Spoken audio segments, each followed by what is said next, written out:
नमस्कार, मैं हूं आशीष त्रिपाठी आपके साथ। न्यूज 18 मध्य प्रदेश छत्तीसगढ़ पर विस्तार पूर्वक खबरों का रुख करेंगे। अब बात करेंगे बीजेपी के संकल्प पत्र की। विधानसभा चुनाव के लिए बीजेपी ने संकल्प पत्र जारी कर दिया है। गरीब, किसान और लगभग हर वर्ग को साधा है। इस संकल्प पत्र में भारतीय जनता पार्टी ने लाडली बहनों को पक्का मकान, गरीब परिवारों के छात्रों को कक्षा 12वीं तक और छात्राओं को पोस्ट ग्रेजुएशन तक मुफ्त शिक्षा दिए जाने का वादा किया गया और किसानों को लुभाने के लिए कांग्रेस से ज्यादा रेट पर गेहूं और धान खरीदारी के लिए भी यहां पर वादा किया गया है। सरकारी स्कूल्स में मिड डे मील के साथ साथ नाश्ता देने की भी बात कही गई है। भोपाल, इंदौर के बाद जबलपुर और ग्वालियर में भी कमिश्नरेट सिस्टम लागू करने की बात इसमें कही गई है। इंडियन इंस्टीट्यूट ऑफ टेक्नोलॉजी यानी IIT की तर्ज पर मध्य प्रदेश के हर संभाग में Madhya Pradesh institute of technology MIT खोलने का यहां पर वादा किया गया और इसी तरह हर संभाग में all India institute of medical science यानी एम्स की तर्ज पर प्रदेश इंस्टीट्यूट ऑफ मेडिकल साइंस यानी सिम्स खोले जाने की भी तैयारी है। सीनियर सिटीजन और दिव्यांग नागरिकों को 1500 रुपए मासिक पेंशन भी दी जाएगी। अभी ये 600 रुपए है। 100 रुपए में 100 यूनिट बिजली दिए जाने का वादा भी यहां पर भारतीय जनता पार्टी ने अपने इस संकल्प पत्र में किया है। और 10 बड़ी बातें इस वक्त आपकी टीवी स्क्रीन पर आप देख पा रहे हैं इस संकल्प पत्र की, जो कि भारतीय जनता पार्टी ने जारी किया है। कई बड़े वादे प्रदेश की जनता से इस संकल्प पत्र में किए गए हैं।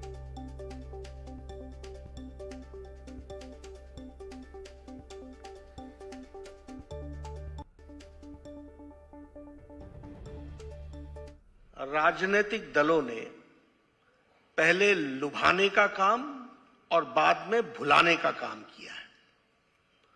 वायदा करो और भूल जाओ और जनता को गुमराह करो।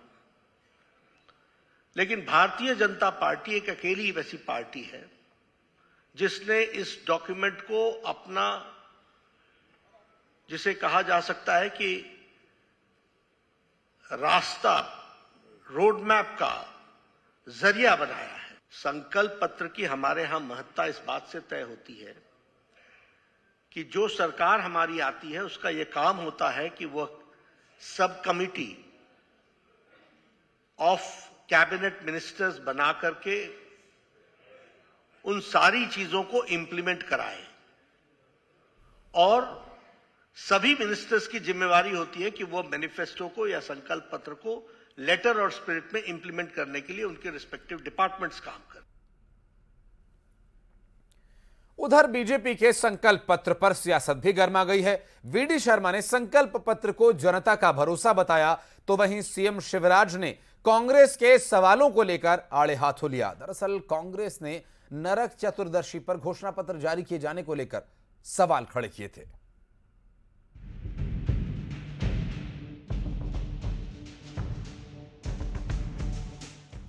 बीजेपी ने MP में अपना मैनिफेस्टो संकल्प पत्र के रूप में जारी कर दिया है। VD शर्मा ने संकल्प पत्र को लेकर कहा कि ये कुछ पन्ने नहीं है, बल्कि जनता का भरोसा है। जो मध्य प्रदेश की हमारी घोषणा पत्र समिति के माध्यम से और अलग अलग प्रकार से जन आकांक्षाओं को हमने समाज के सभी लोगों के साथ, समाज के प्रबुद्ध जनों के साथ, समाज के अंतिम छोर पर रहने वाले लोगों के माध्यम से आगामी आने वाले 2023 के चुनाव में भारतीय जनता पार्टी मध्य प्रदेश के लिए उन जन आकांक्षाओं को हमने एकत्रित करने का काम मध्य प्रदेश के अंदर किया था।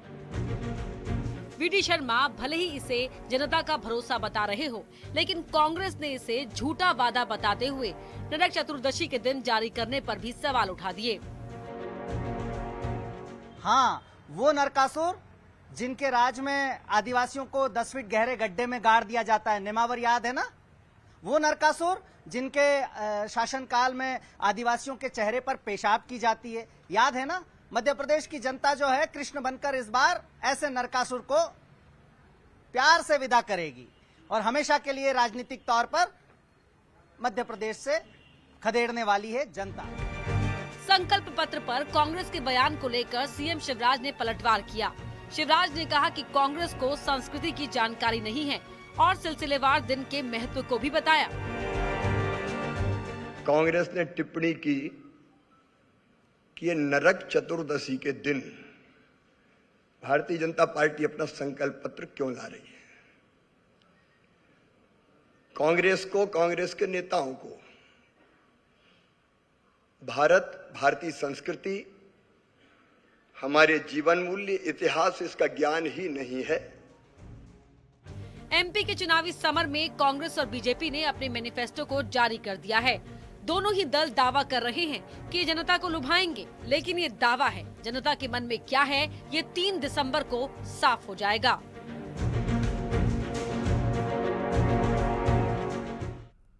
प्रदेश के मुख्यमंत्री शिवराज सिंह चौहान ने सिवनी के केवलारी विधानसभा में पलारी गांव में चुनावी सभा को संबोधित किया। सीएम ने केवलारी विधानसभा के भाजपा प्रत्याशी राकेश पाल के लिए चुनाव प्रचार भी किया और इस दौरान मंच से सीएम ने कांग्रेस पर जमकर निशाना साधा। सीएम ने कहा कि यदि कांग्रेस चुनाव जीत कर आई तो न लाडली रहेगी न बहना रहेगी। एक संकल्प और प्रत्येक परिवार एक रोजगार, क्योंकि विधायक बनेंगे तभी विधायक के मित्र कहते ये कांग्रेस आई तो इन्हें पहले भी मेरी एक संकल्प और प्रत्येक परिवार एक रोजगार। मैं कहूंगा प्रत्येक परिवार, आप बोले एक रोजगार, प्रत्येक परिवार एक रोजगार, प्रत्येक परिवार एक रोजगार। बेरोजगारी रहने नहीं देंगे, कोई ना कोई काम मिले, कोई ना कोई रोजगार मिले, जिंदगी बदलना है। मध्य प्रदेश बहुत आगे बढ़ाया है राकेश पाल सिंह जी ने कर्मठता के साथ यहाँ विकास के बहुत काम कराए। और सीधी पेशाब कांड मामले में केदारनाथ शुक्ला के द्वारा लगाए गए आरोप पर सांसद रीति पाठक ने पलटवार किया। उन्होंने कहा कि सीधी विधायक केदारनाथ शुक्ला की मानसिक स्थिति ठीक नहीं है, उनके स्तर की समीक्षा करनी चाहिए, कहीं उनकी तबीयत तो खराब नहीं। साथ ही सांसद रीति पाठक ने कहा कि बीजेपी ने सीधी में बदलाव करके मुझे चुना है, मेरे संस्कार कभी ऐसे नहीं थे जो मैं इस तरह की घिनौनी राजनीति करूं।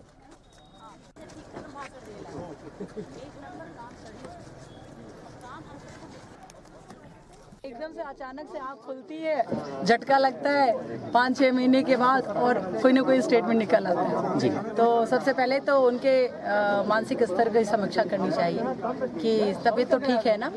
और दूसरी बात ये कि पिछला रिकॉर्डिंग आप लोग सुन लें कि जब आप ऑटोमेटिकली आपको मिल जाएगा कि मैं तो बहुत साफ, स्वच्छ और अच्छी छवि की व्यक्ति हूँ और भारतीय जनता पार्टी ने देखिए मुझे इसीलिए चुना है, सीधी में बदलाव करके चुना है। इसलिए आप बस इतना समझें कि अस्तरहीन बातें, अस्तरहीन राजनीति मेरे बस की नहीं है।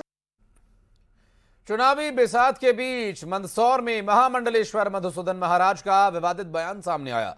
महामंडलेश्वर ने कहा कि ये चुनाव पार्टियों के बीच नहीं, ये चुनाव धर्म और अधर्म के बीच है। एक तरफ राम को मानने वाले लोग हैं, एक तरफ रावण को मानने वाले लोग हैं। जो जनता सनातन धर्म के रक्षक लोगों के पक्ष में वोट करे।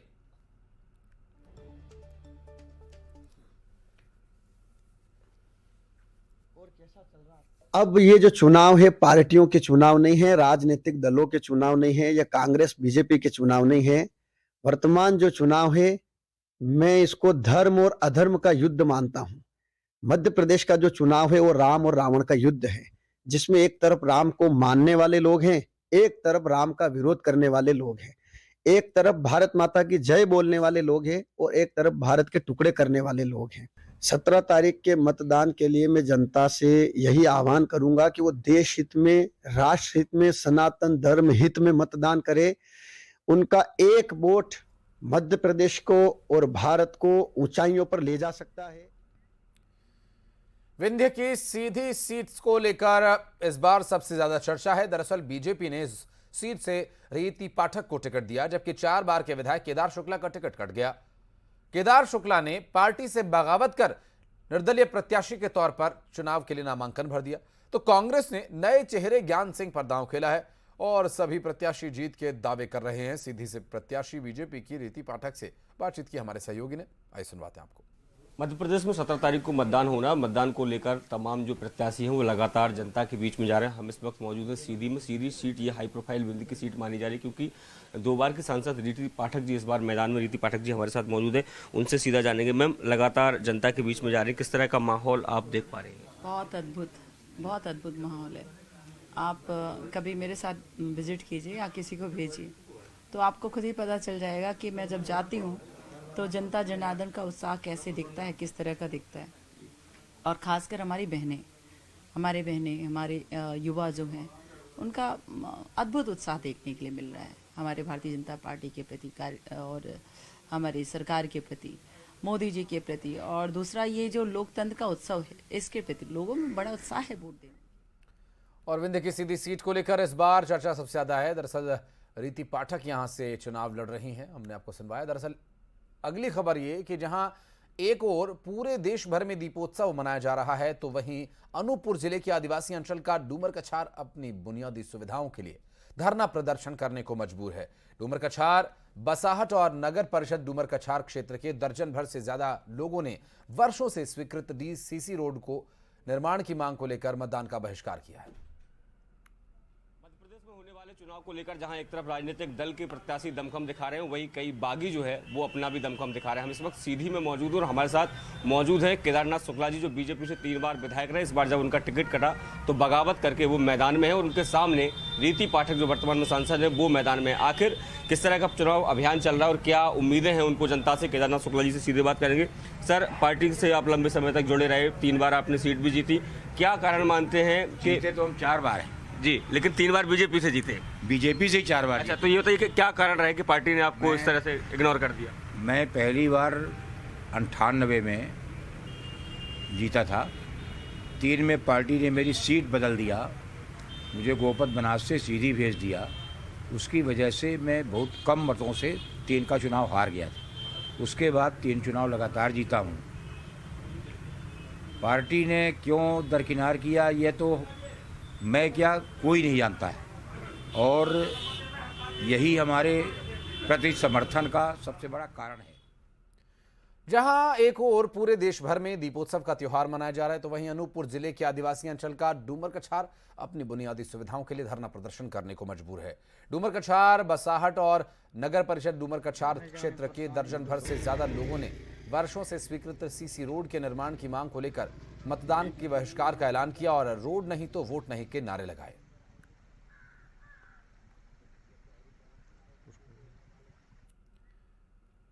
श्योपुर में बिजली की समस्या से लोग जूझ रहे हैं। विजयपुर विधानसभा क्षेत्र के 9 गांवों के ग्रामीणों ने मतदान का बहिष्कार करने का ऐलान किया। ग्रामीणों का यह आरोप है कि बार बार शिकायत करने पर अधिकारी उनकी समस्या का समाधान का आश्वासन तो देते हैं, लेकिन उनकी समस्या का समाधान नहीं हो सका है। ऐसी स्थिति में उन्हें बिजली के साथ पेयजल संकट का भी सामना करना पड़ रहा है। मामला विजयपुर विधानसभा क्षेत्र के मगरदा, धोरेरा, कदवई और उमरी कलां ग्राम पंचायतों के 9 गांवों का है।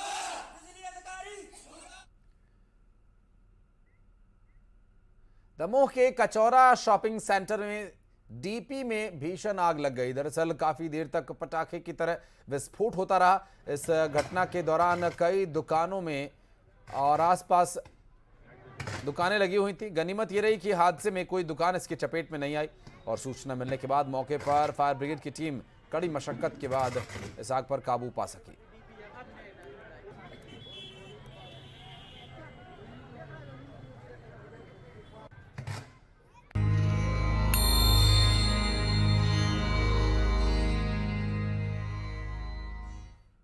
और इस बीच बीजेपी के प्रदेश अध्यक्ष वीडी शर्मा परिवार सहित खरीदारी करने पहुंचे और उन्होंने बाजार से मिट्टी के दिए, मिट्टी के बर्तन खरीदे और वोकल फॉर लोकल का संदेश दिया।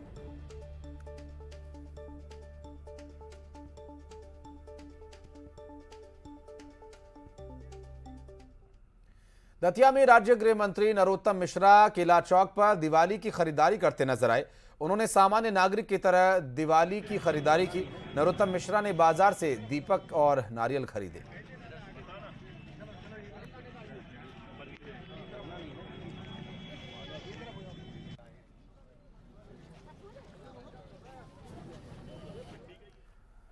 और इसके साथ एक छोटे से ब्रेक के लिए यहां पर रुक रहे, जल्द लौटते हैं।